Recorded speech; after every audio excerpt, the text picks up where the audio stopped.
Tante le iniziative per il reddito di inclusione, per la povertà, ecco, quali tempi e che appello fare a chi ne ha bisogno? Sì, io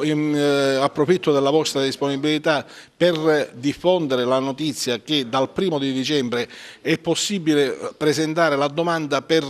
il reddito di inclusione. Il reddito di inclusione è una misura di contrasto alla povertà molto importante perché va incontro alle necessità delle famiglie con disagio economico e che abbiano un reddito fino a 6.000 euro, per cui anche coloro i quali avevano presentato e ricevuto l'assistenza con il sostegno all'inclusione attiva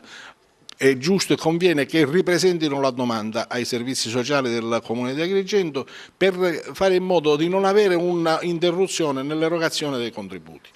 Il contributo è aumentato dal punto di vista economico perché si arriva fino a quasi 500 euro e è aumentato anche dal punto di vista delle persone che possono usufruirne, perché viene incluso, oltre alle famiglie che avevano i requisiti precedenti, e cioè un figlio minore, almeno un figlio minore, almeno un figlio disabile o una donna in stato di gravidanza, vengono incluse adesso anche le persone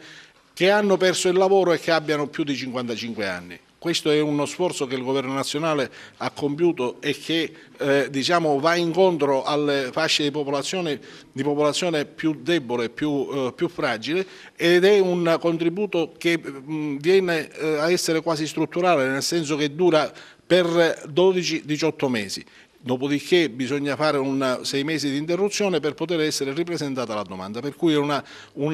diciamo, una misura molto importante, molto rilevante, e quindi l'invito è a diffondere questa notizia il maggiormente possibile perché tutti possano avere la possibilità di partecipare. La fascia di reddito a cui uno può partecipare qual è? E ho detto fino a 6.000 euro, fino a 6.000 euro di ISEE, attenzione, di ISEE. Per cui, però intanto è bene che la gente lo sappia, dopodiché sia i servizi sociali del Comune sia i patronati sono perfettamente informati e possono dare tutte le informazioni possibili per poter, diciamo, agevolmente presentare le istanze.